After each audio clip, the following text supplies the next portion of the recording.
In a world where a host can't even operate his own microphone, a suit costs $400, and nobody knows what time it is, despite the clock that's literally built into the show. One man has the courage to stand up and say, it's in time, not on time. Whoa, are you okay? Yeah, sorry. I'm a Rick from another reality. I got uploaded to your clone vat. Hey, don't worry about it, man. I have a dozen. So tell the truth, man. No shame. You're looking at your shrimp body like, what? Is it that obvious? I'm sorry. Yeah, my original body is more bipedal, ape descended. Really? Weird. Does your house look like a tree, or? No, it looks like this. It's, like, identical to this, actually. And it's such a mindfuck. It's all good, man. I'm fine with it. Honestly, you're doing me a huge favor by being shrimp instead of fascists. What? God damn it, when did this shit become the default?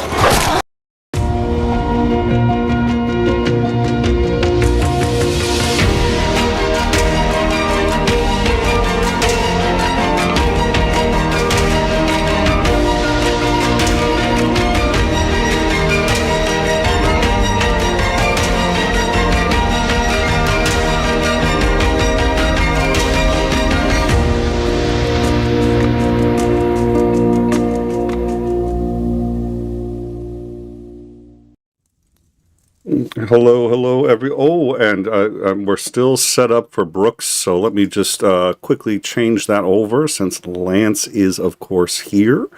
This is going to take me a second now. We did our breaking news. We then sent everybody to Maudi's, and now we got to find a way to get everybody back. Where is... you know what? That's an easy way to do it. Let me, 76, 79. Oh, it's not. Let me just see here. Okay, there we go. Almost done. So this is, we had Brooks on earlier. That's from when we had. Wow, this is just it's finally, we don't want anyone to think that, like, we know what we're doing or are competent or anything. Hey, I could work for the Trump administration. Welcome, everyone. Thank you all for joining us. So Titan's right. I think one hello. I should only have to do one intro in 3 hours. 2 or 3 is just really pushing it. I was stunned that he was calling for the hanging of senators. I was just like, wow. And the fact that it's not like breaking news, like, you know, and I know he does it all the time, but it's still, I mean, this was just, oh, that's how far we got. Have you ever seen Rick and Morty? Me? Yeah. I've seen a couple episodes. It's not really my bag, if you will.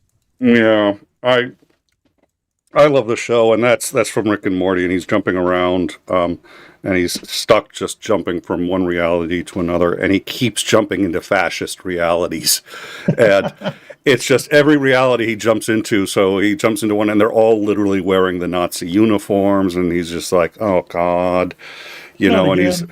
That was the one where he jumps into one. It's a shrimp. He's like, finally one that's not a Nazi reality or not a fascist reality. Then not again. That's the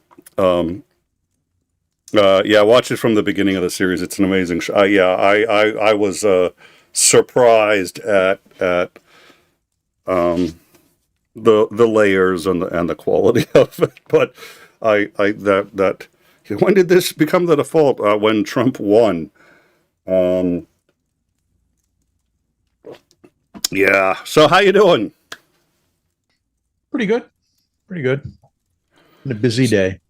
Yes, it has. So you've seen the video, and I told everyone I'd ask you about that video. Was there anything, in your view, offensive about it? And was Trump's response... I can see that the administration would be upset by it, but it's not calling for something that doesn't already exist within the military,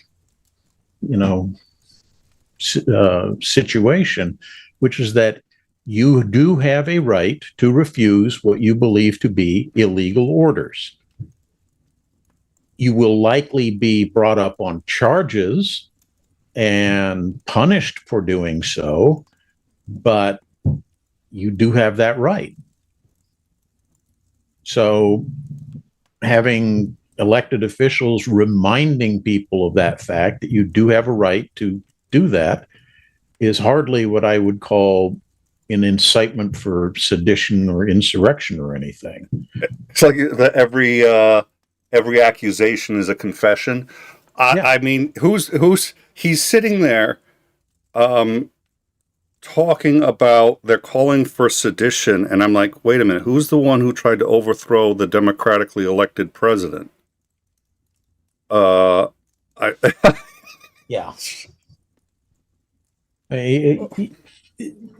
The only thing these guys ever seem to do is exactly that. They will accuse the other side of all sorts of horrible things, and then you pull that thread just a little bit, and it becomes obvious those are things that they are actively doing or have done.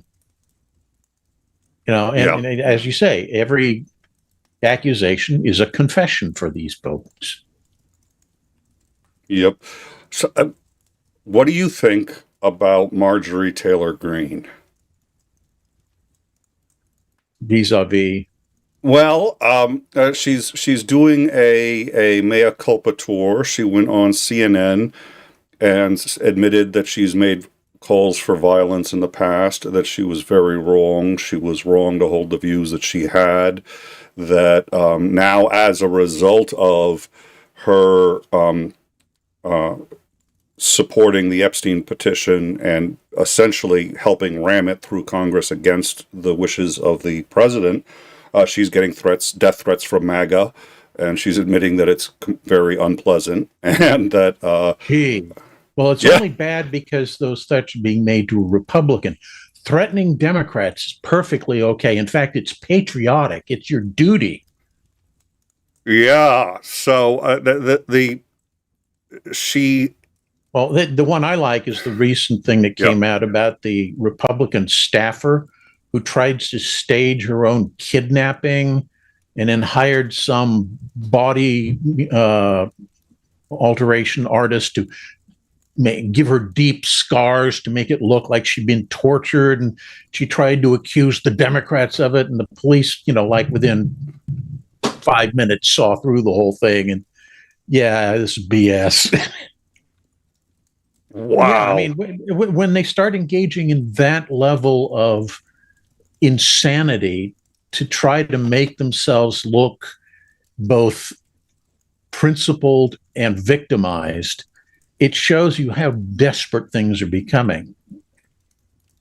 And I think, yeah, I was going to say, as we were talking about in the lead into the show, the results of the off-cycle election. So it's not even, the usual. This is a off-cycle election that we just had.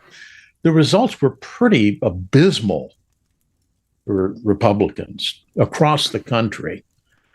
And I imagine that people in the RNC right now are looking at that and saying, if we don't get our ship at least semi-ship shape before the actual midterms, we're going to be handed a disastrous defeat.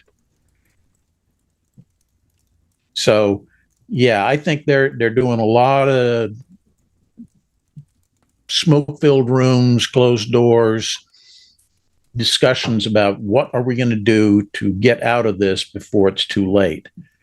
And I honestly think they're starting to think that maybe making their best interests. I'm sorry, you cut out there for a second. What was that? I said, I think that many in the hierarchy are beginning to think that maybe getting the senile blowhard in the Oval Office to quietly exit stage left is in their best interest. The trouble is, how do they go about doing that? And the other liability, of course, is, and I had said this before, at this point, and Titan had said this, I like, we're at the beginning of the end. The Epstein Files, there are parts of it, probably the deepest, darkest parts of it have been wiped and they're burned and nobody's going to, but there are parts of it that are going to come to light, and they're more than enough to end his career. They're more than enough to make Donald Trump just, but again, it's not Donald Trump that the Heritage Foundation, Project 2025 people are concerned about. He was their useful idiot. He was, the Hitler for the industrialist. Yeah, he's a moron, but we can control him. Ha ha. And I think they're terrified that what's going to happen is he's going to drag the whole thing down. And they, I suspect, are beginning to worry because a lot of the analysis is that as your generational shift starts to get further and further along, they're already losing ground among younger voters.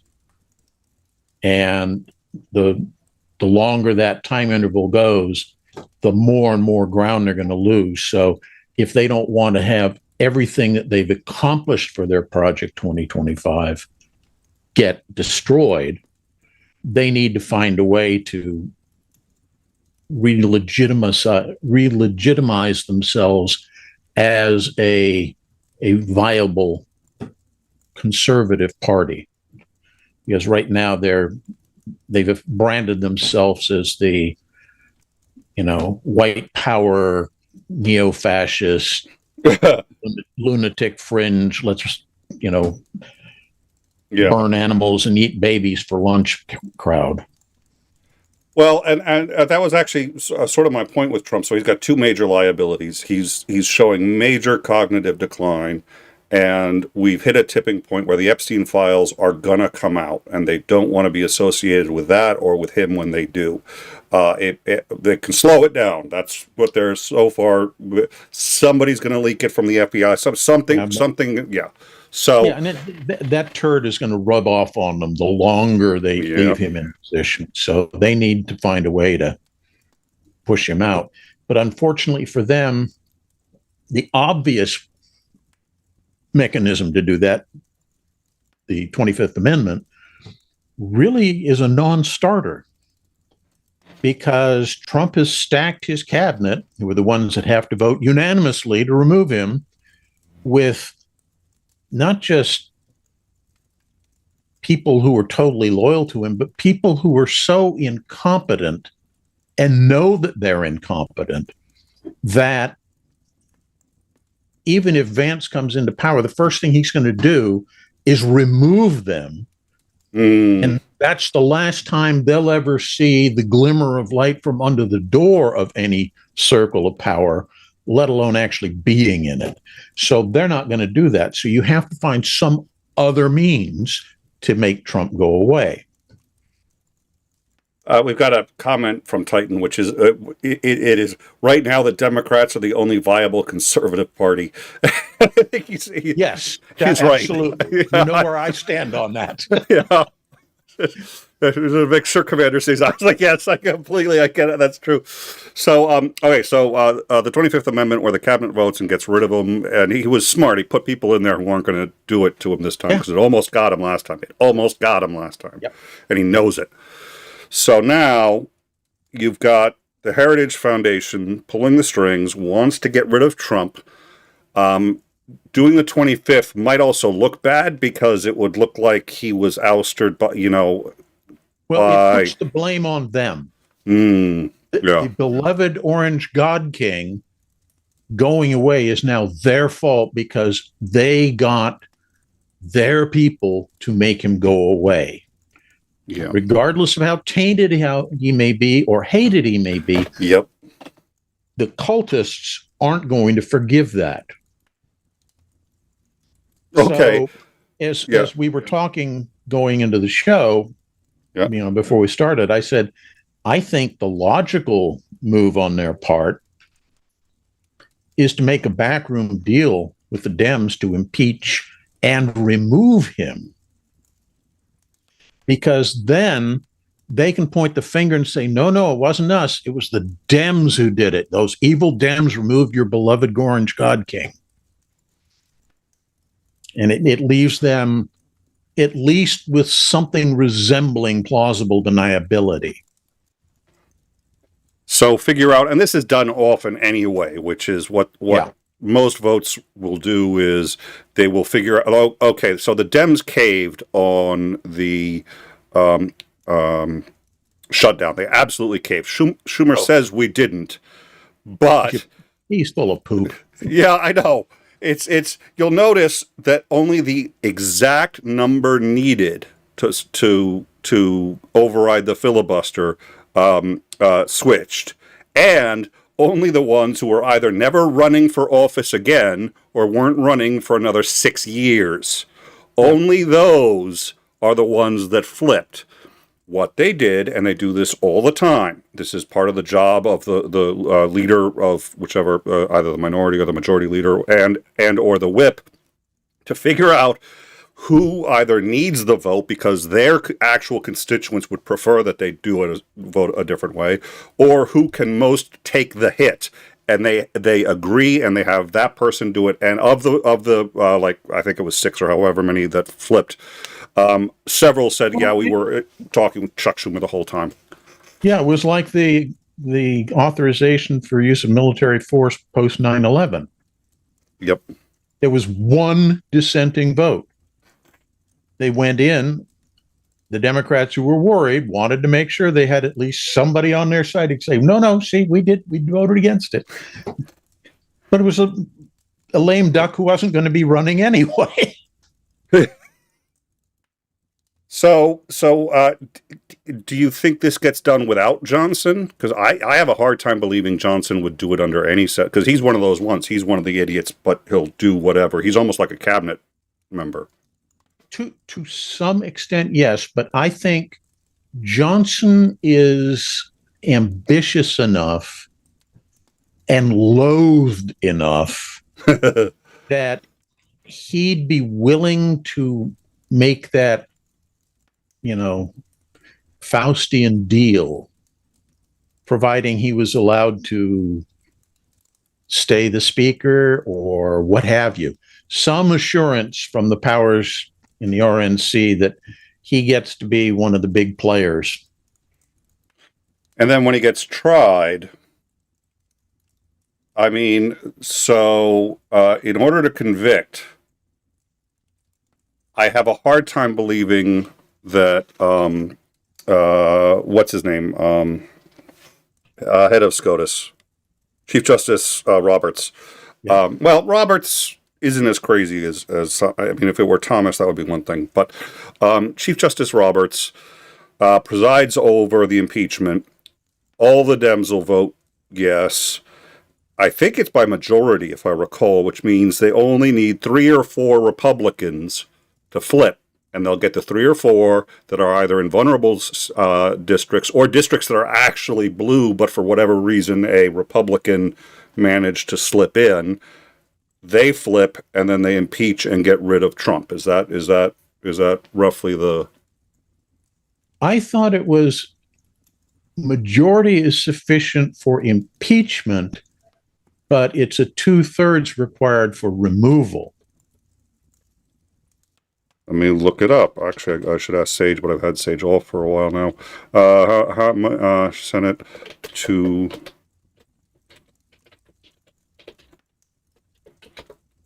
Maybe right. You're correct. It is 67 senators are required for a conviction. Right. So, all right. So that's more. The reason I think that's still doable is because those are people in the Senate side who've been around long enough that they have ties with the RNC establishment. All the money, all the influence, all the speaking engagements, all the book deals that make them millionaires, all of that goes through that side of the house. And if they're being told to play ball, they'll play ball. Which reminds me, actually, because we had that discussion, not you and I, but I talked about it when we talked about the Senate is sort of the more grown-up of the two bodies.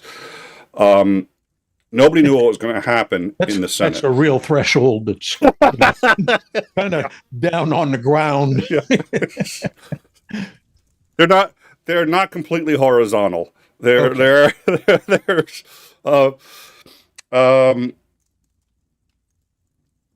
But it looks like Johnson had actually expected Thune to hold up the Epstein vote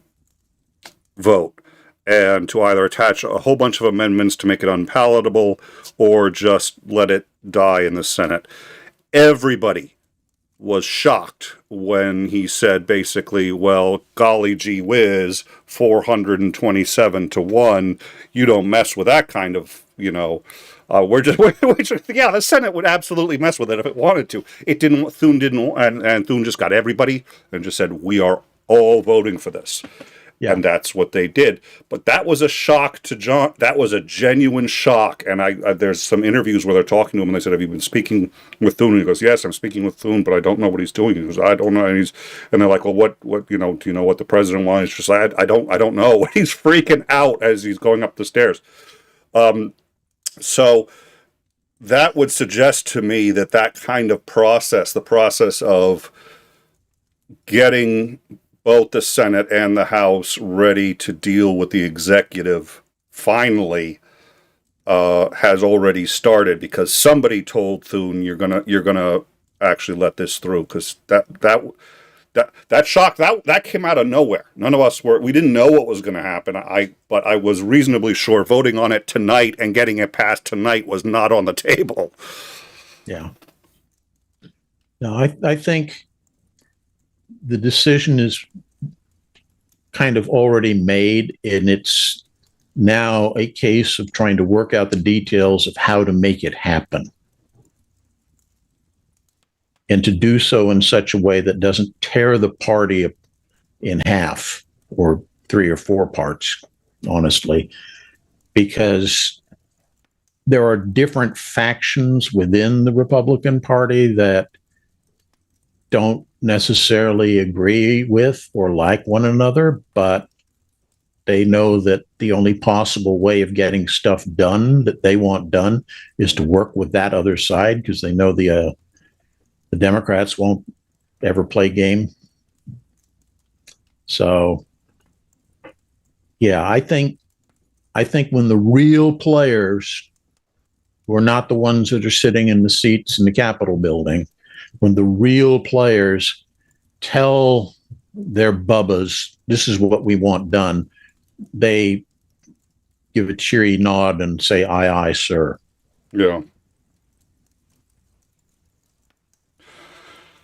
So this would this would put Vance in. Vance is not, and I always kind of, my gag reflex kicks in when I say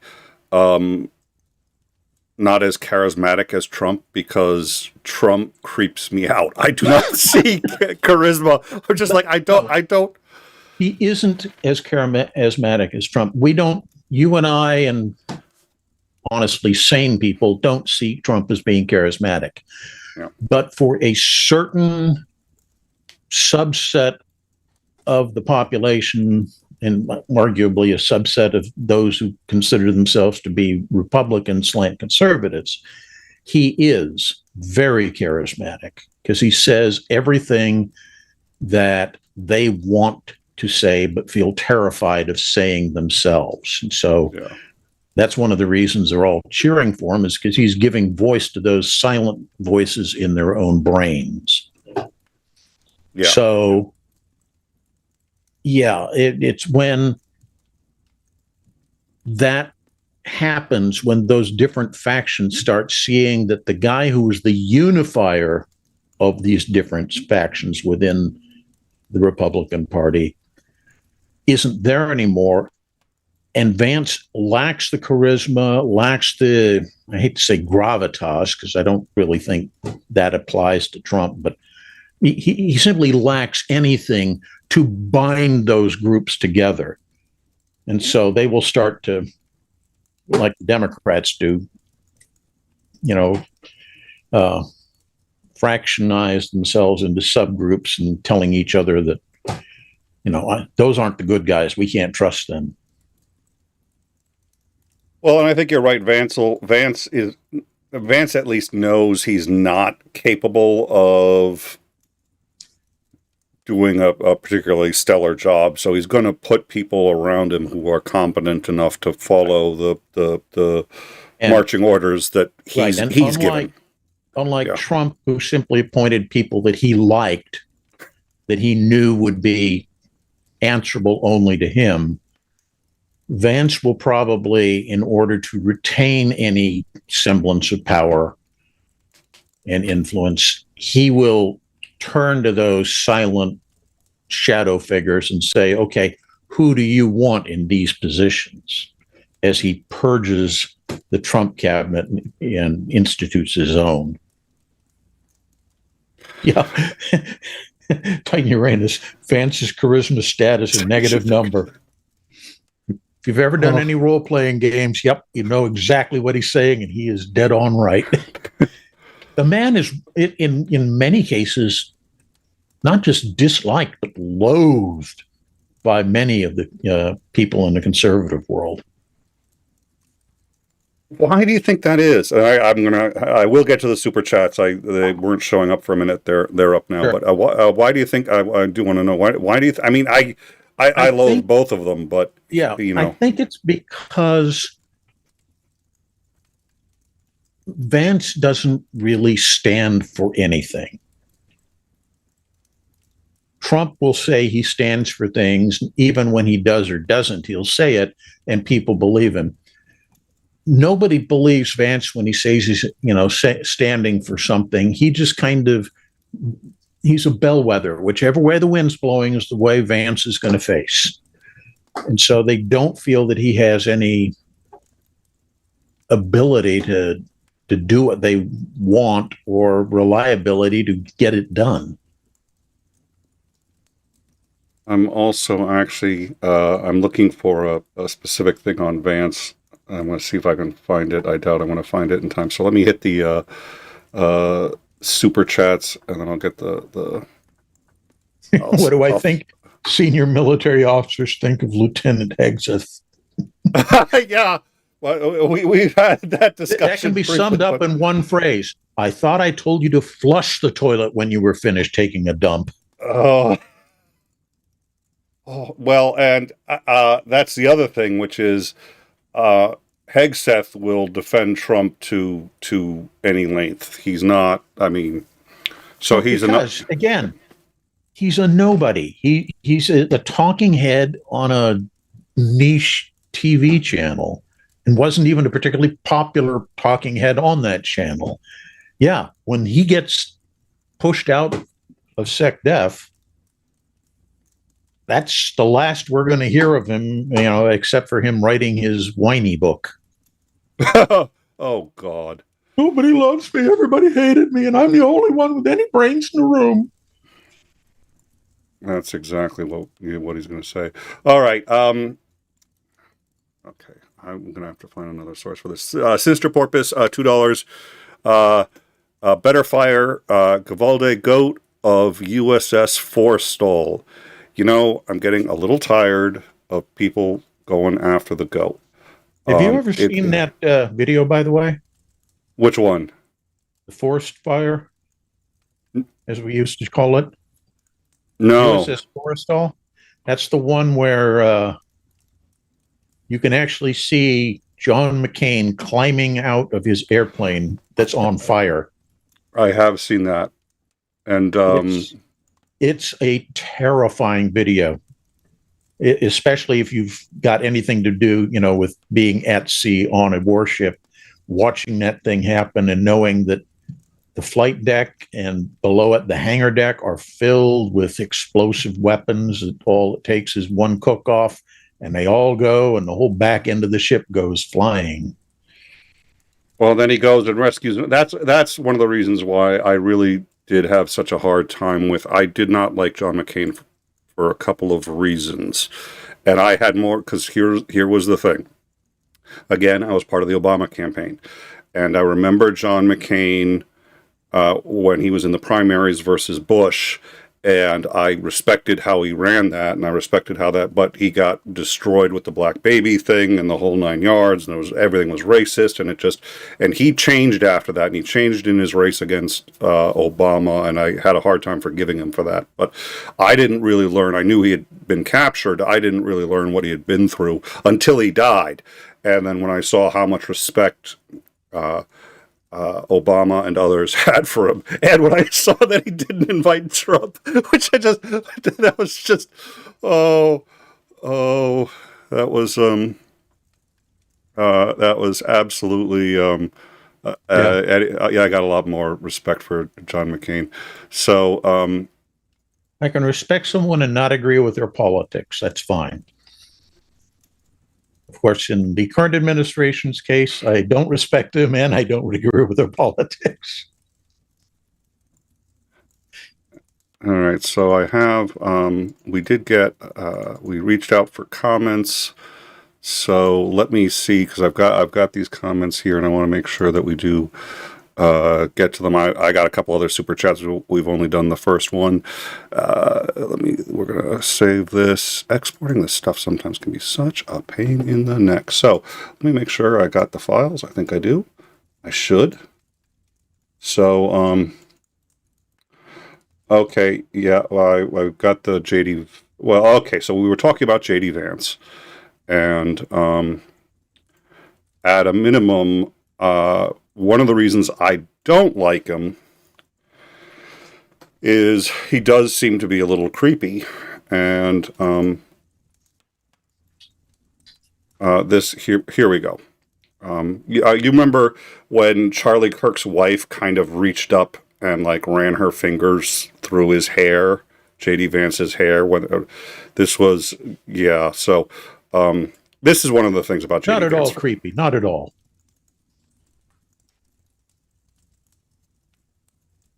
So look at that smile. You know there's something happening below the waistline. Yeah, but I love the ultimate tell here is that Erica Kirk is dressing up like a leather couch. Yeah. And we've rebutted. I know that was not a true thing, but it feels like it could have been, and that's scary enough for me.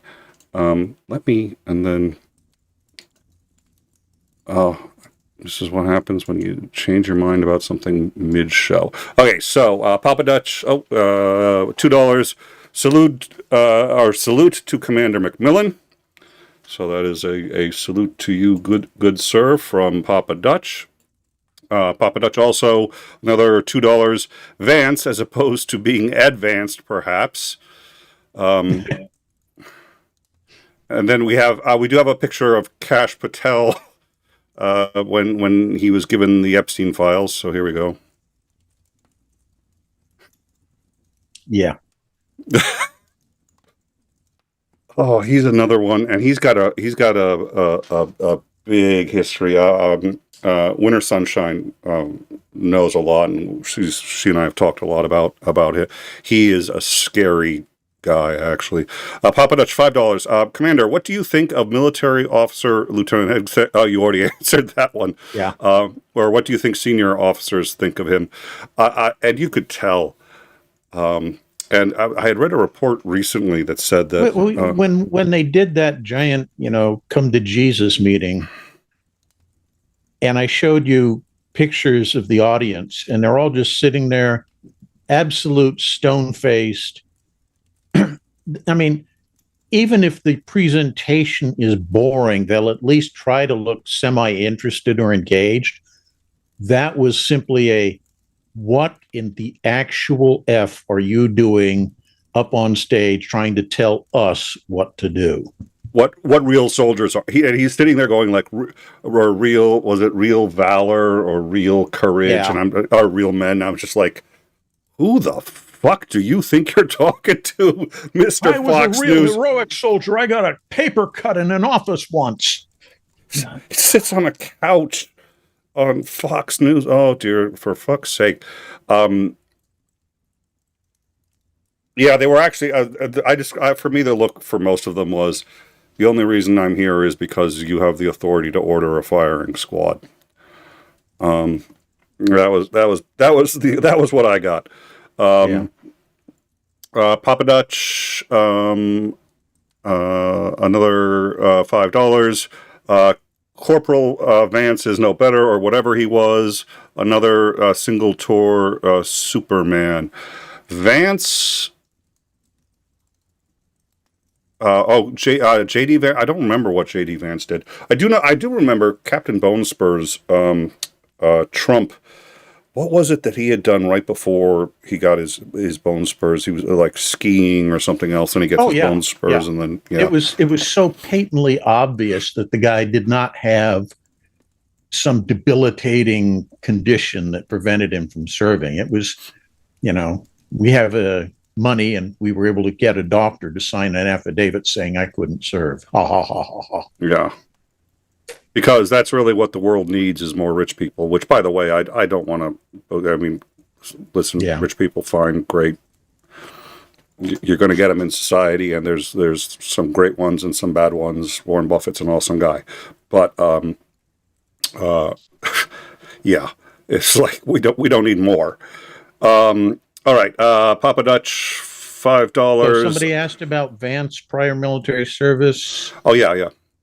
4 years as a public affairs officer in the Marine Corps, one deployment to Iraq for 6 months.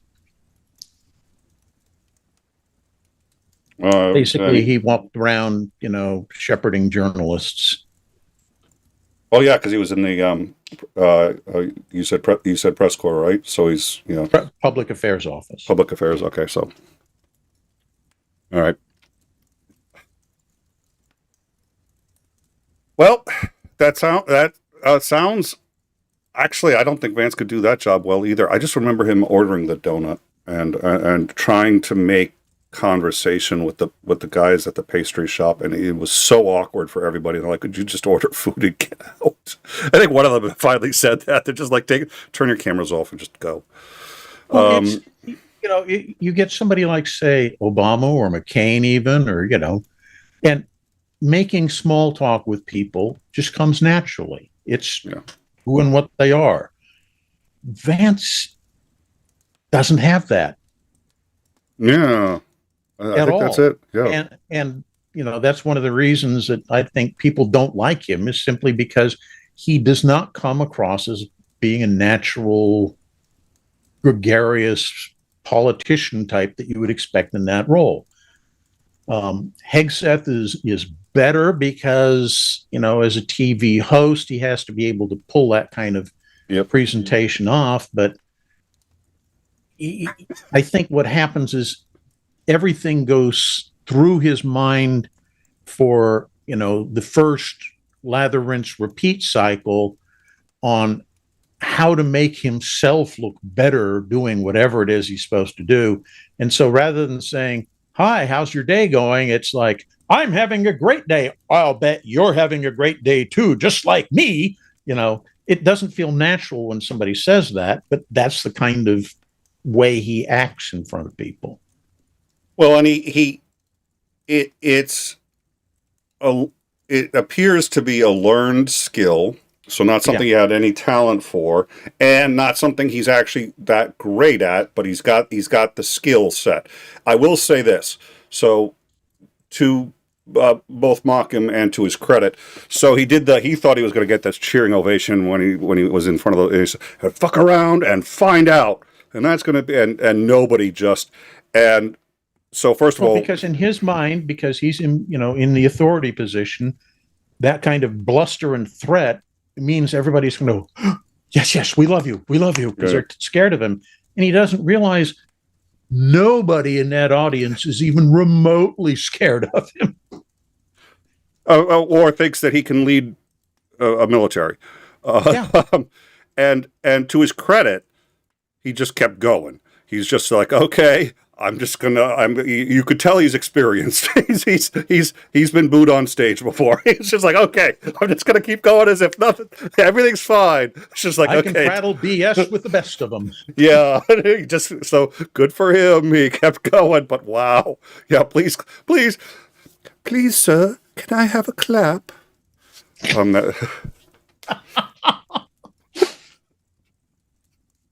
Oliver Twist just asked for a clap. Papa Dutch, $5. I retired from the U.S. Navy because my body went to crud, and even the Navy couldn't teach me to swim. Except being able to swim is not one of the job requirements. That's what I thought. And you'd think it would be a requirement, they try to teach you how to swim because a significant portion of you will, be on the water at some point. It's a skill you might want to have, but even if you can't master it, it's like, okay, well, we tried. Thanks. Don't write a letter of complaint if you drowned. Yeah, and just don't fall off the deck. It's just like it's simple. Just follow that rule and you'll be fine. Dunk on you, $20. Just stopped work. Crazy Trump doesn't know the 𝐒𝐸𝐬𝐚𝐬, Slava Ukraini, Heroyam Slava, and once again, Spasiba Bolshoy, 𝐒𝐸𝐬𝐚𝐬, Universal Code of Military Justice. Thank you, sir. Interesting side note to that. Yeah. When I was at Naval War College, they had, I'm probably going to get the name wrong. I think it was 𝐍𝐸𝐜𝐚𝐬, but the guy who was the lawyer for OJ. The 𝐍𝐸𝐜𝐚𝐬 was a lawyer for OJ. So it was him. So they had him come speak to us. They always have people come who are not necessarily military, just people that, they will tell you what they think of the military and their comments. And he was talking about law. And one of the questions after he'd finished speaking was, which would you prefer to be tried under, the 𝐒𝐸𝐚𝐬 or civilian law? And his answer, I thought, was really enlightening. He said, if I were innocent,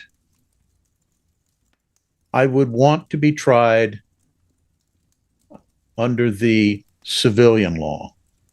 If I were guilty, I would want to be tried under military law, because the protections for people under the military law are more robust and better are better enforced. In other words, I can BS my way in a civilian court into getting you acquitted. In a military court, I can't do that. But what I can do is rely on the rules that are in the documents to be strictly adhered to.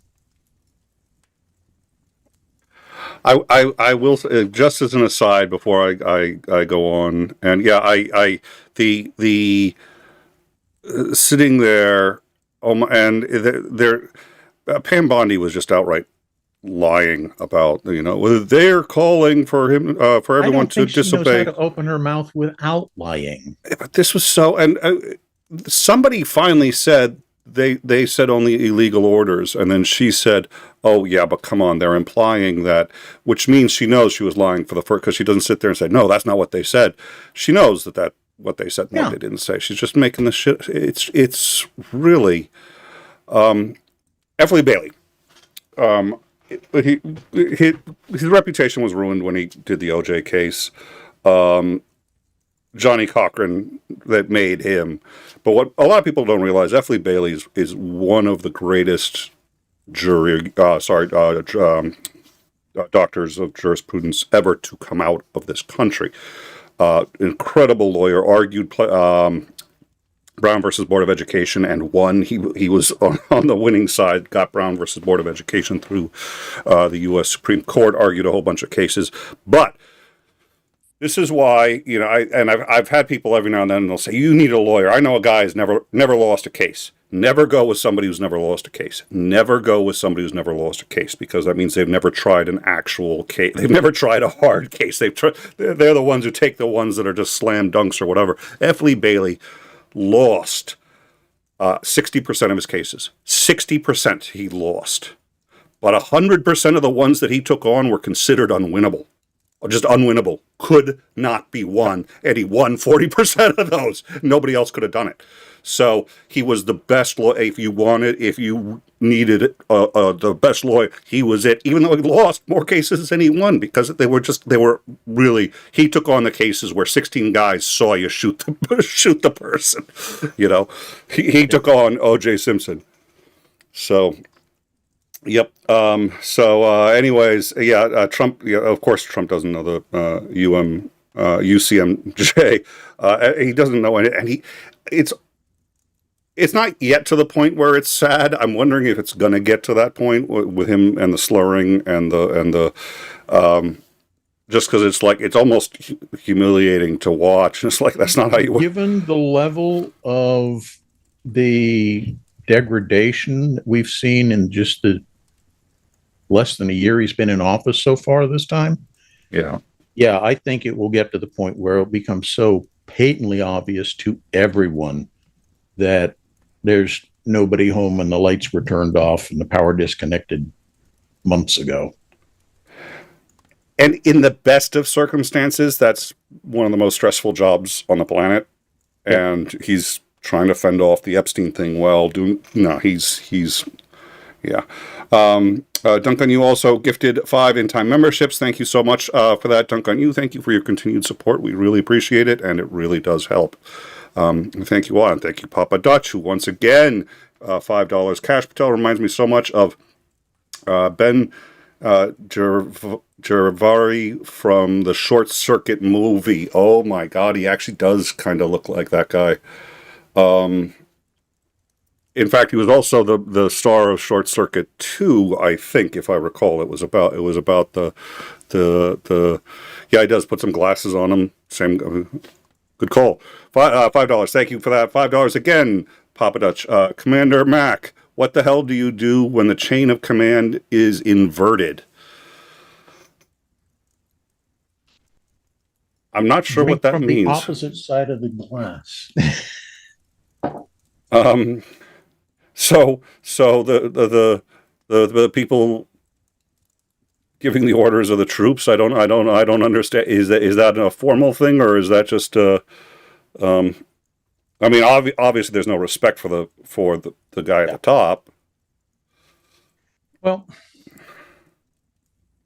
I think one of the things that people misunderstand is the SecDef, or as he's now styling himself, Secretary of War, is not an operational commander, is not in the operational chain of command.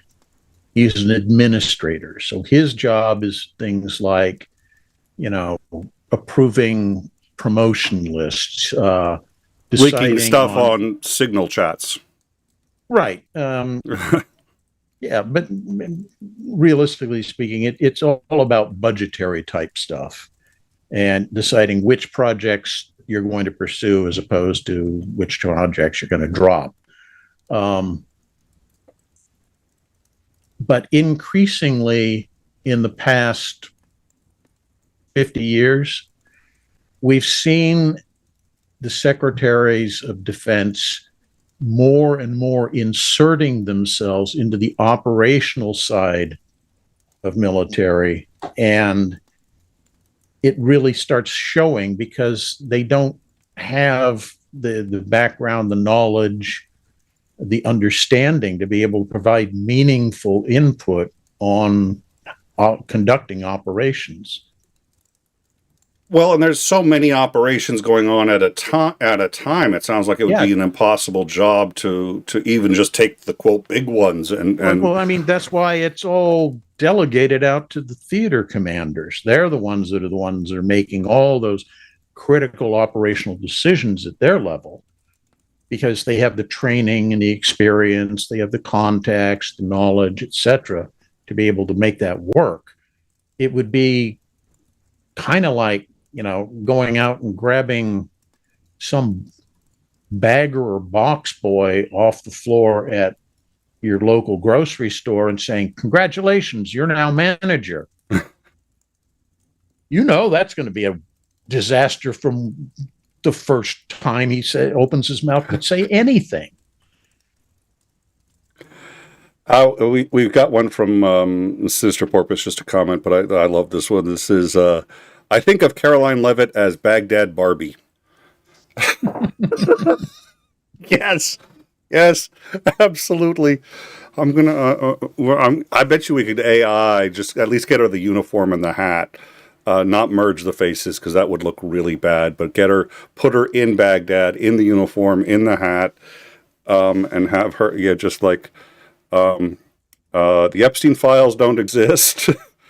There's no Epstein Files. Nobody subpoenaed the Epstein Files. They're not being taken out of this building as we speak. Papa Dutch, $5. If a life vest. Epstein is merely a character in a work of fiction. I don't know why you people are so obsessed with him. Papa Dutch, $5. If a life vest fails, it works the same as a parachute. Take it back to the factory. Yeah. Papa Dutch, also $5. Papa Dutch, thank you so much. This has been just absolutely generous. We really appreciate it. This is an Ender's Game. It's playing out as the reverse. I'm not sure. I know the plot of Ender's Game. I haven't actually seen it, but I do know the reveal, and I do know the. It's less what the movie had. It's more the book, I think. Oh.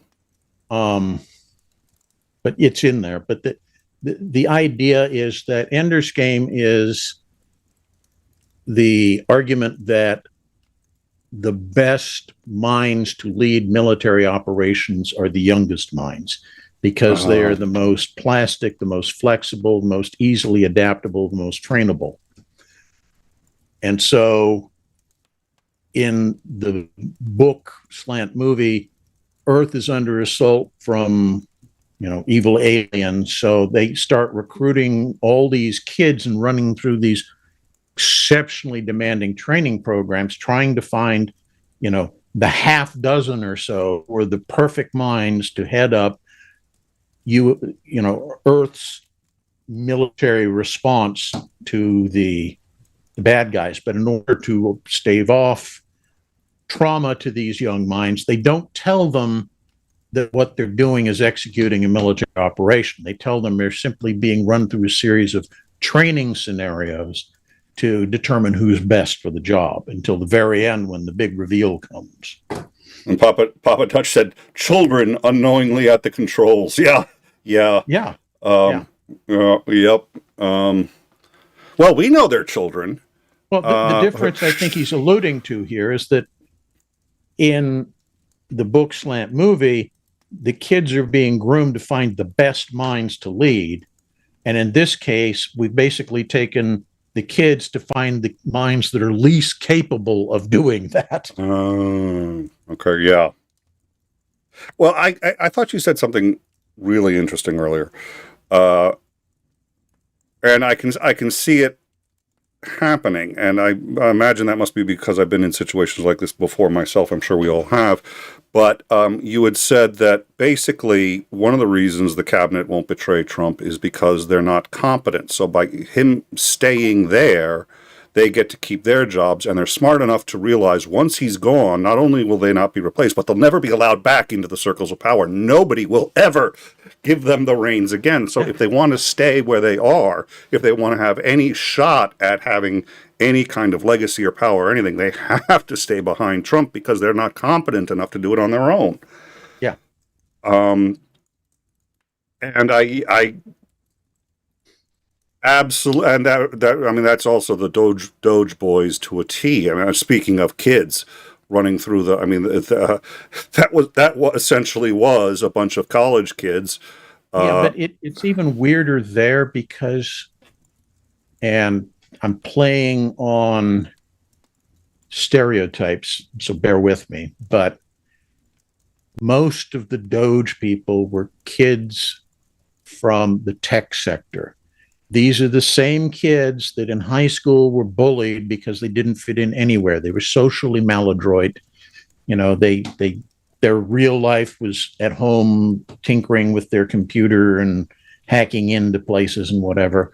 They got to college and suddenly there was this whole curriculum you could do and get huge, well-paying jobs at the end. Wow, everything's great. And so they don't view anybody who isn't of their group as being anything. You know, you're one of them. You're one of the people who victimized me. I'm going to get back at you and I'm going to destroy you. It's the ultimate revenge tour. Was getting appointed to Doge. Mm. Well, and then that Doge boy who presumably broke up, that was us as hell, stopped carjacking. And you're sitting there looking at the guy. He's thin as a rail. There's no way. He's white as a sheet. Yeah, that was a carjacking, and he saved the what? And then Trump used that as an excuse to. I think that was. We have to save Doge, and then he went into D.C. with the National Guard. Oh wow! What's really weird is that feels like that was like 3 or 4 years ago. The time dilation from there's just so much happening so rapidly, which is part of the point, and that takes a little getting used to too. I'd heard, I forget, I think it was a Times opinion piece, but it was one of the ones that they do on the web, and they were saying that the whole point is to just inundate you with so much crazy stuff that you've got no idea, and when it comes to what was it that Trump did that was indictable? Like a couple days ago, I don't remember, but it was just like, oh, there's another felony. It's just like they haven't gotten to the last 7. It must be time for another impeachable offense. Oh my God! I do love the fact there is this delectable irony. I try to be a little careful with it because we don't know how it's going to play out because it is going to go to the Supreme Court, and the Supreme Court may well say that the California redistricting needs to get tossed. But if the California can keep its redistricting and Texas's gets tossed, there is just something so. Oh, I'm so that is well, that's what you get. Governor Abbott, who really is Governor Abbott just. Why does Governor Abbott have his head so far up Trump's rear? He's probably hoping that he will be anointed as a successor. Yeah. Governor is a logical stepping stone for a presidential nomination. And between him and, was it Rubio in Florida? Yep. You know, those are the two obvious choices for 28, assuming Trump doesn't try something really ridiculous, assuming Trump is still alive in 28. Well, and both ran and got destroyed. I don't remember if Abbott ran. I remember Santorum ran and Rubio ran. I thought Abbott ran, but I think he got taken out real quick. I forget what did it. So yeah, I think that's a good point. All the rules have changed on that with the current structure of the way the MAGA GOP is run. All it takes is the word of that one person, and suddenly you are the anointed of God.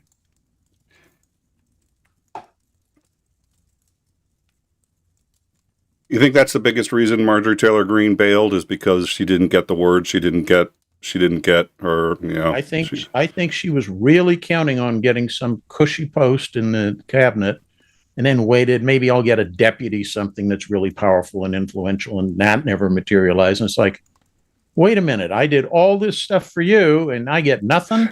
Screw you, buddy. And she did. She was his right hand in Congress for a while. That's part of where she gets the crazy from. Or the label is just what she, and then her like she's like, I've got Trump on the line, and handing the phone to whoever the speaker was at the time when they were getting into arguments over new leadership. I was just like, It's Trump. It's LJ Boone, 199. If JD becomes president, who do you both think he would pick as VP? Well, I don't think he'd pick anyone. It would be whoever. I think Lance has it. I think it's whoever the Heritage Foundation tells him to pick. Yeah, but I think having said that, who do you think would end up being the VP in that circumstance? Any thought? There's very few people in the immediate circle that would make sense. I think it's somebody that would be a complete unknown to 99% of the American public. The idea is to completely distance yourself from the contamination of the Orange God King and find somebody who's just complete blank slate, and then you can write the script for what that person is to become. Or maybe even better, somebody like, it can't be Peter Thiel because he's got too much baggage, or not. Who's the Heritage Foundation? Yeah, am I thinking? Yeah, Thiel. For a second, I got him confused with Thune. But somebody who is from the Heritage Foundation, somebody who is steeped in that, and who unofficially, it's going to be clear you're going to take your marching orders from the VP. Almost like Dick Cheney and George Bush, except it's going to be more formalized. It's going to be just genuinely understood that J.D. Vance is there to hold the seat and keep it warm and make everybody think that he's and the vice president is making all of the decisions. Yep. And so just pick out the top 10. It would not surprise me if there was a sotto voce whisper in Vance's ear, if he does take the big chair, of, we did it to Trump. We can easily do it to you, so you better do exactly what we tell you. Don't deviate one punctuation mark. Okay, so Grunge Thing makes a point that's worth discussing real quick. Stephen Miller, I say absolutely not, under no circumstances. And the reason is, A, you're pulling him from a place where he's actually reasonably useful, and B, he just turns way too many people off. Yeah, he's weird. He's incredibly disliked. Keep him somewhere. He's almost the Phantom of the Opera. Keep him in the back where nobody can see him, and he can do his job. I can see Miller being one of the few that transitions through to remaining in position in the cabinet, but I don't think they want to put him in a position that's at all a figurehead position, because he's way too controversial. Yep, absolutely. It's more effective to keep him as your backdoor monitor. So I think Lance called it. I think it's someone none of us have heard of, but if you look at contributors to the Heritage Foundation, not necessarily financially, but in terms of, being there, representing its values, speaking for them, so on and so forth, it's going to be someone in the top 10 for like overall contributors to the Heritage Foundation, but that we've never heard of before. Possibly even someone with no direct connection to Heritage. Because Heritage Foundation is similarly tainted. Yep. So if you can find somebody who's simply, he's just a good Christian American conservative. He's never done anything controversial, never irked anybody in the least. This will also be somebody who's the exact opposite of Trump in one very important way. He will be in many ways, but one very important way is he will not like the spotlight at all. He's going to be perfectly fine. In fact, he's going to prefer that J.D. Vance take the spotlight, and he's going to be like, that's your job. Your job is to keep everybody looking at you and smiling, and you do the tours, and you get to go to the Eiffel Tower, and you go do all these things. Paperwork. Yep. You get to go do all the handshakes. Exactly. They'll name the buildings after you. And he's very much aware that the more real power you have, the less you want to have people looking at you. So he's going to stand as far away from the president as possible while telling the President Vance what to do. Yeah, I think that's what we're looking at. Okay, so it looks like you and I are on roughly the same page. All right, so let's see. Papa Dutch, $5. Thank you again, good sir. Frank Zappa nailed it. And you will do as you're told until the rights to you are sold. That was that was so long ago. Yeah. And it reminded me of another quote. End stage capitalism, baby. Yeah. Yep. Dunk on you, $5. Governor Abbott has his nose up Taco's bum because it's face level. Okay. That was bad. I'm done now. No, I think that's I Abbott, and I still to this day, the governor that I have found most distasteful is Greg Perry. And I think it's because of how much contempt he had for his own constituents. He would tell them, "Oh, we can absolutely secede," and he can make all these veiled, and he knew how the budget worked. He knew there was no possibility.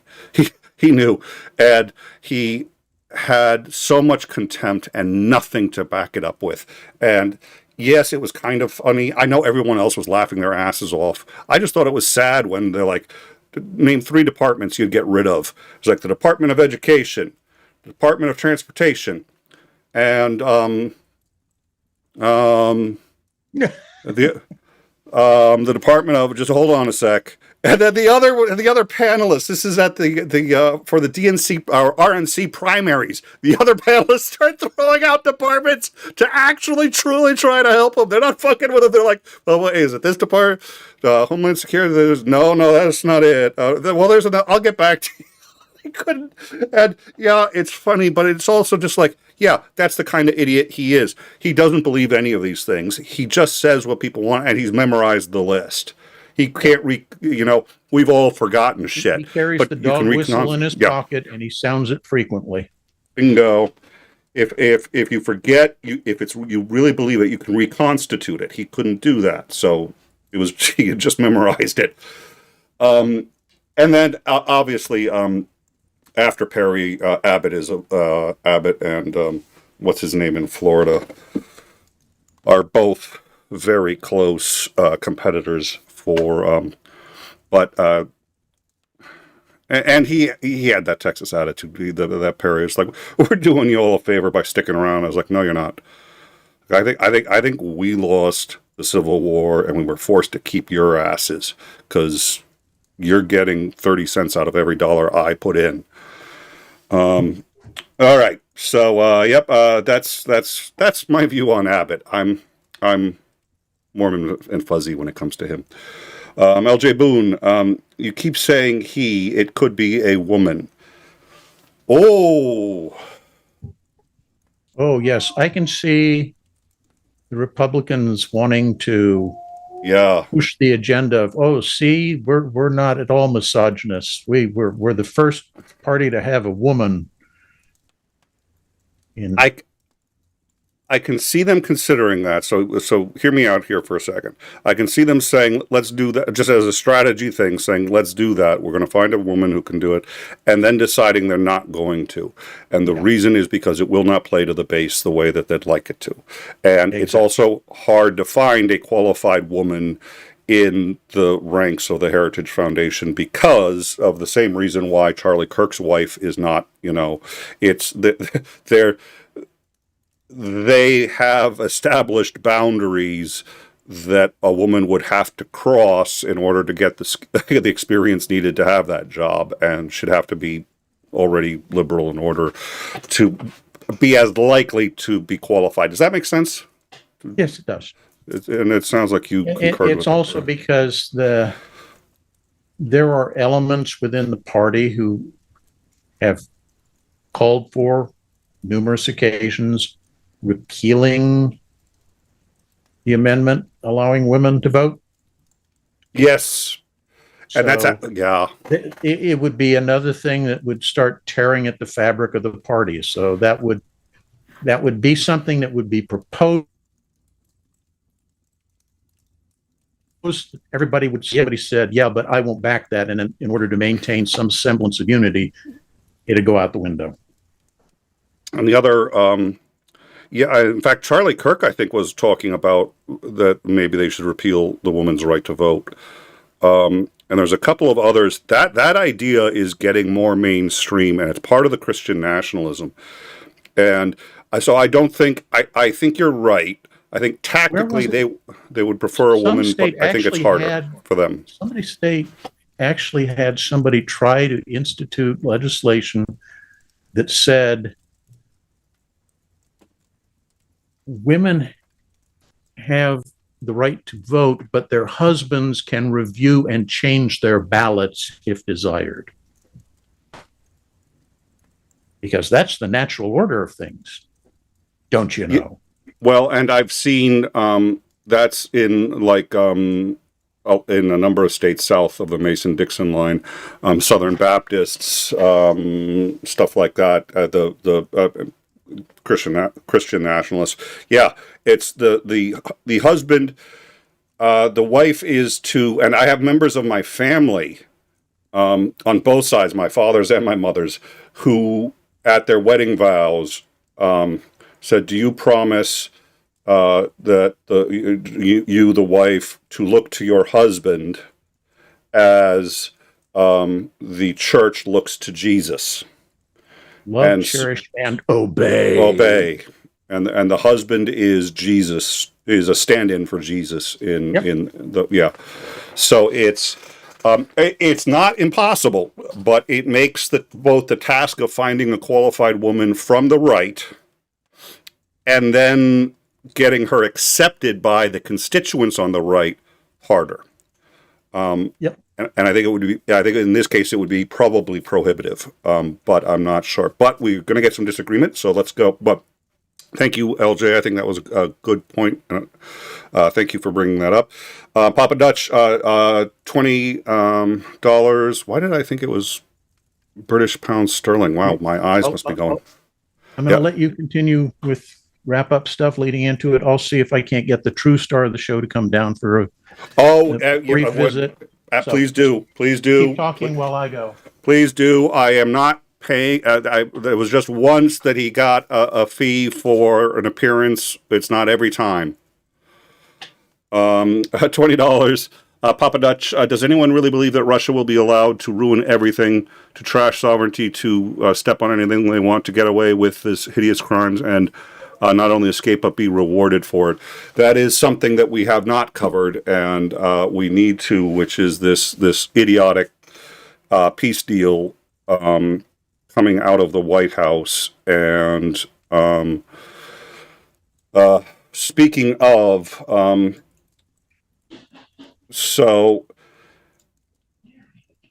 we're in time's going to have to.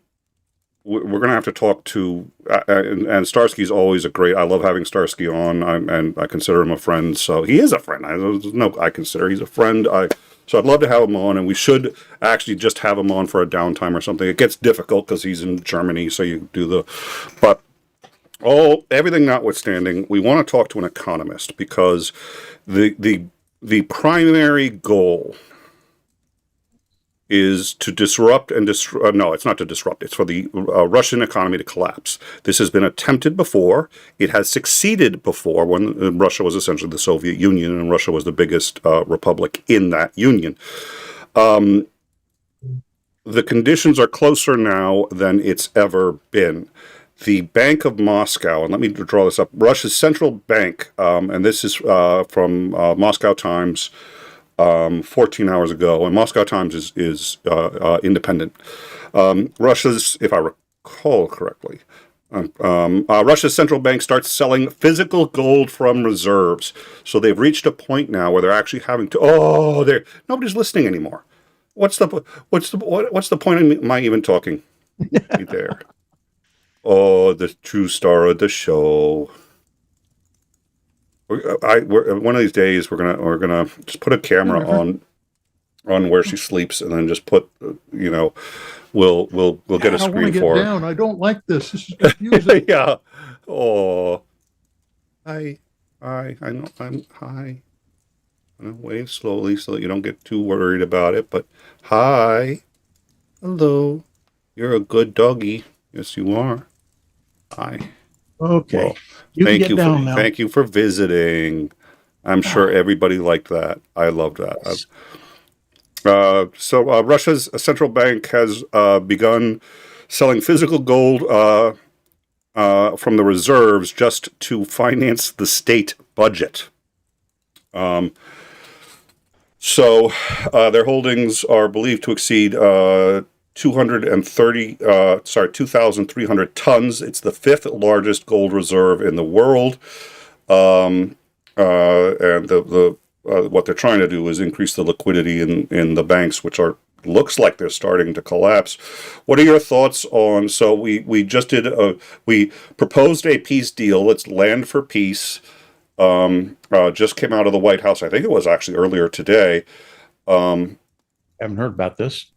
I may have to go find that again. It's in our news section. So let me go look at that in a second. How is the Russian economy holding up? You had mentioned, I think, last time that not only are they cutting back hours, but they're cutting back not only are they cutting back people, so they're cutting back like they're taking a third of their workforce and laying them off, but the ones that remain are losing a third of their hours and days as well. How is the Russian... Can't pay them.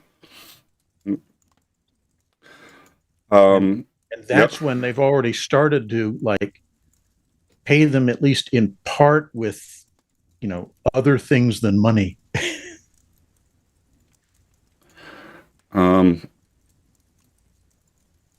Let's see. Okay, we've got the thank you. We've got the video. River. I want to see. Actually, I'm just gonna. Russian. Yeah, I remember seeing just some of the details, and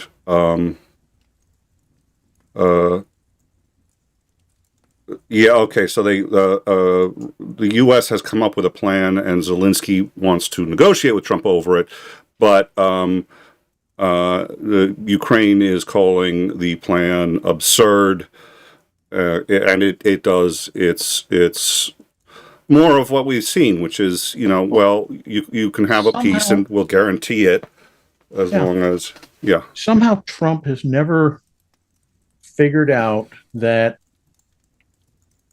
just saying give Russia what it wants and we'll have peace would be acceptable to Ukraine. And and I know he really, really, really wants his Nobel Prize, but just getting the two people to sit in the same room does not mean you've gotten a peace deal. And he hasn't done anything to really try to find a way to get both sides to compromise. I mean, look at what Carter had to do when he got Egypt and Israel to make that deal. There were compromises on both sides, and a huge compromise on the U.S.'s part, because we ended up giving both sides $1 billion a year, basically as, the broker's fee. And we're still paying that to this day. Really? Oh, yeah. I did not know that. Yeah. Well, yeah, please. And that was what was needed for that particular conflict. Trump's got this bizarre idea that if he somehow can get Zelensky and Putin to sit together in a room, that magically they will come out and smooch and hand out flowers and there will be singing. And the guy whose idea of his big claim to fame is I'm the broker of the deal. I'm the big deal maker. I wrote the book on the subject. Yeah. The only way he ever got any deals done was by basically threatening, intimidating, and tying things up in legal red tape until the other side gave up. And he doesn't seem to understand that's not going to work in this case. Well, and in this case, and I know people with whom we have a strong disagreement on this, and they say, well, look, Russia should just give up something for peace. Isn't it worth being able to live their lives? And the answer is, it probably would be worth being able to live their lives, but that's not what they're going to get, because Putin has made it crystal clear that he is going to continue until he wipes them off the face of the map. So if they take anything that involves disarming, which this deal did, giving up land, which this deal did, just means that they're going to start putting their troops right on the border and prepare for their own invasion and invade a third time. This would be the third invasion, depending, I think it's third, maybe fourth, depending on third or fourth, depending on how you want to categorize. Yeah. And it would be the third broken treaty at a minimum, because what people also don't realize is there was another treaty made after they took Crimea. So they took Crimea, and there was a ceasefire put in place. This was not a peace treaty, but it was a ceasefire. Both sides agreed they weren't going to shoot at each other until they could find a resolution to this. Russia was just like, oh, there's no resolution. The land's ours. That's it. And meanwhile, Ukraine started arming for war because they're like, we're getting our land back. That ceasefire was violated by the Russians, who violated, I think with Chechnya, they violated a ceasefire. They're currently in Moldova. They're, what other Soviet satellite states have they been screwing with? Some of the Stan brothers. Oh, yep. So it basically, one of two things is going to happen ultimately. This is either Russia survives or Ukraine does. That's it. And Putin has put it that it's that That's simple. the way things are shaking out right now. Now, Yep. One hopes that were Putin to develop the falling sickness or something similar, that his successor would realize that, compromise actually means what it means, and do something, then, you might actually get a negotiated deal, but I don't see that anytime soon. Well, and you'd have to find some way to make up for the fact that they violated the Budapest Memorandum. I mean, there's no getting around the fact that there's a deal that's already still in place that they've ignored. So giving them anything on top of that is like acknowledging that the Budapest Memorandum never existed, which is like, it kind of did. And Trump doesn't get that, and I think it looked like he was starting to get it after he talked to Putin in Alaska.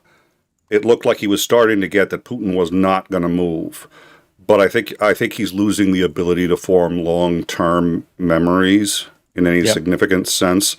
So I think he's forgetting as his opinion changes.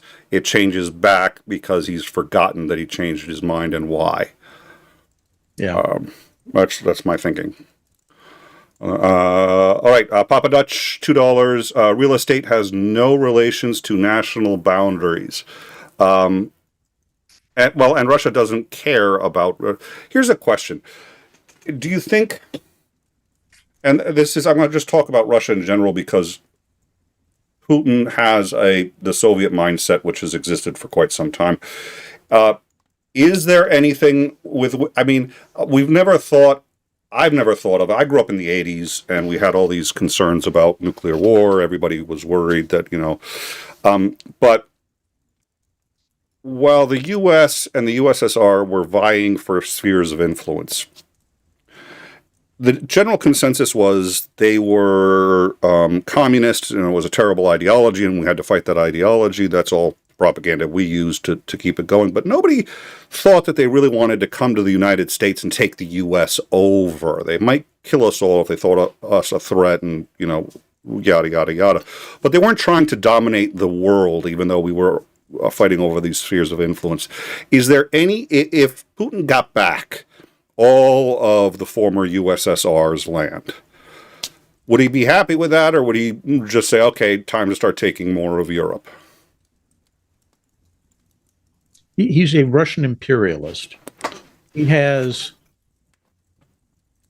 in my opinion, less to do with the USSR, which bred and raised him, than he does with the old imperial czarist mindset of it's all ours. You know, God entrusted it to us. You're just temporarily occupying it, and we will make you move. Right. So so he'll go after China eventually, if he could, if he lives long enough. Get away with it, he'll do it. Okay, and then after that, it'll just be him in the U.S. and it's on. All right. So yeah, it's a different world we live in now. I know it's. Well, that's why I asked, and Commander knows, but I did tell the audience earlier that we need to get on an economist. I'd like to understand a bit more about the Russian economy, but I realized you, Greg, probably understand easily well enough, so we'll bring you on to In Time at some point next week, if you have availability, because one of the things that we just talked about is Russia is now selling from its, the central bank is selling from its physical gold reserves. It has 2,300 tons. It's the fifth largest gold reserve in the world, and it's the only thing that they've got to keep the government liquid. So let's see, they're paying for, the central bank operating domestic. I'm trying to figure out. Well, they're basically running the government now off of the liquidity. So one of the arguments that I think we're all made, going to transition to cryptocurrency anyway, so who needs gold? Yeah. Yeah, they're going to use all the Russian farms in Siberia, bot farms, or crypto farms. Yeah, so let's figure that out, because I am of the theory, I think you are too, I think Commander is, that basically at this point, and it's been this way really since the start, either Russia survives or Ukraine survives. The reason Ukraine will not negotiate and will not give land for peace is because that would give peace for about 7 to 10 years tops, and then another invasion. And they violated the Budapest Accords, they violated the ceasefire in Crimea. They've, every time they've said we're going to stop, they keep coming. So it's either Russia falls or they do. So I'd like to talk with you about how close are they, because there's a lot of signs that we're seeing. All right, perfect. So we'll have him on. Maybe we can have you on as well, Commander. We'll do like a more formal show than the although Greg was a lot of fun on the last Downtime. He's a serious guy doing serious things, but he was a lot of fun. And we've got to have on Theo for Downtime too, because I think he's going to be a lot of fun on the Downtime. So, all right. Papa Dutch also said this, I believe it's German. Ich es was ist. We're going to need somebody who knows German to listen. I'm a little proud that I probably pronounced that reasonably close to accurately. My father practiced law in 7 languages. Didn't just speak them. He practiced law in 7 languages, and I found I can learn languages. It's not German enough. I'm not for a German. Oh no, if you get even a slight, they'll kick your ass over that. I'm aware. The other thing my father said was the first words you have to learn in German are all curse words, because if you're not cursing, they don't trust you. That's the best. If anyone knows what that's, that's what Google is for. Let's translate. I used to try to learn a phrase in every language. For some reason, the one I had for German was "Du bist nicht in Kuchenhofen," which I was led to understand translated as "You are not a refrigerator." The one I learned, the first phrase I learned, which I should probably not say because Greg is going to know what this is. Although it's not, I thought it was a curse if you use it in Russian. I mean, it's an insult, but it's not like a common thing that they say. 𝐒𝐨𝐮𝐭𝐭𝐞𝐫, which is go swing off an elephant's balls. So it got translated, "Ich est was ist," is this what it is? So, okay. And I suspect I pronounced it reasonably close.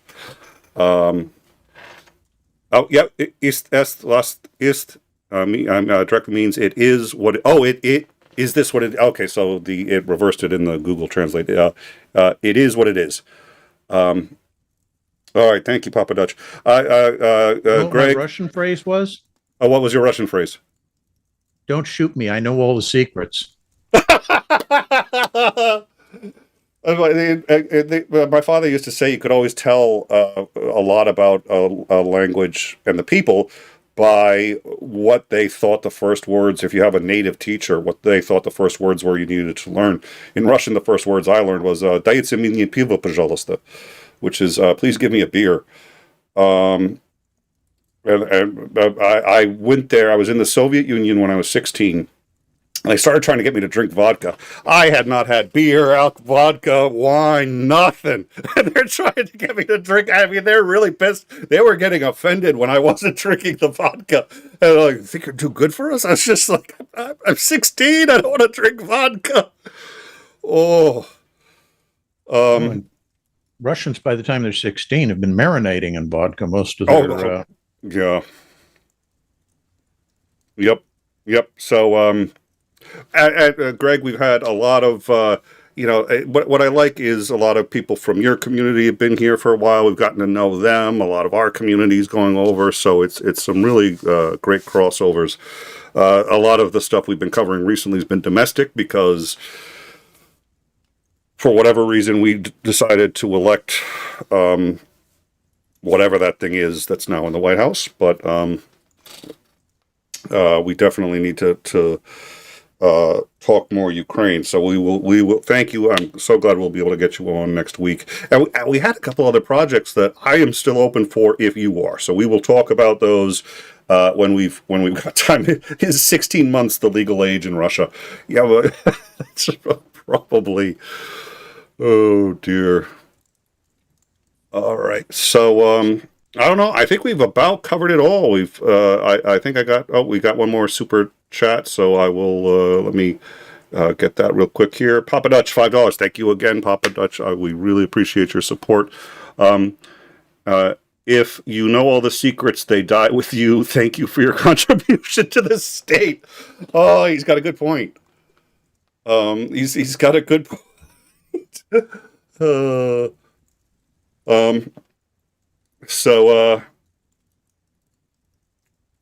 All right. So, any final thoughts? We've talked about what's Russia doing with Ukraine. We've talked about Trump and him. I was going to say suggesting, no, outright calling for the execution of 6 senators, U.S. senators.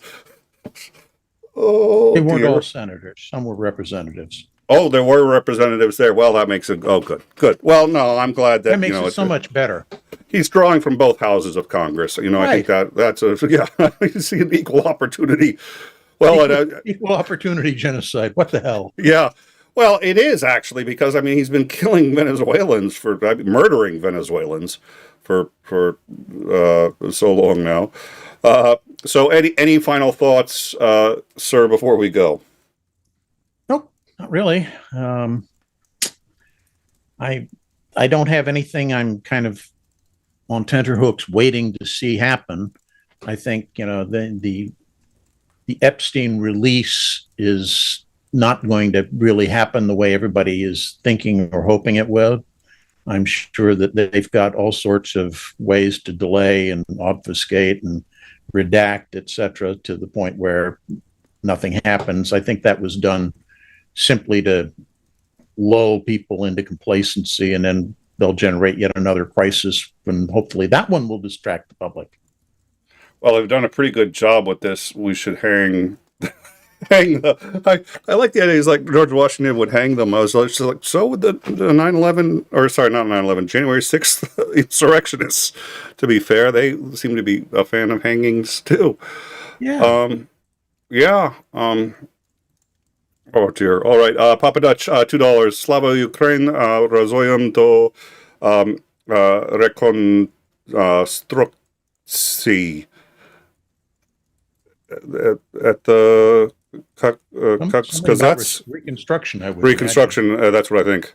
Я думаю, что это, как я скажу, я не знаю, потому что это трудно читать, or that's to read, dear Lord. It's been a while. It's hard to read in Russian words in English, because my brain knows it's supposed to be Russian, and I'm trying to reconstitute the sounds in Russian, but the alphabet is English. And so it's just like the P's and the R's start screwing with me. But thank you. Slava Ukraina, Heroyam Slava и спасибо большое. Thank you very much for that. Thank you all. I think it was a great show. I had a great time. It was good to see Lance. We've had a lot of shows recently. Glory to Ukraine and onward until Reconstruction. Spasiba, Greg.